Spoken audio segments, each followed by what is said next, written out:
বছরটা প্রায় শেষের দিকে। কত পাওয়া না পাওয়ায় ডুবে যাচ্ছে আরেকটি বছর। গত বছরও যে মানুষগুলো সাথে ছিল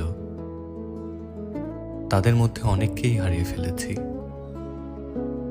নতুন দিনের অনুপ্রেরণা হয়ে মিশে থাকবে হারানো মানুষের ভালোবাসার অনুভূতি।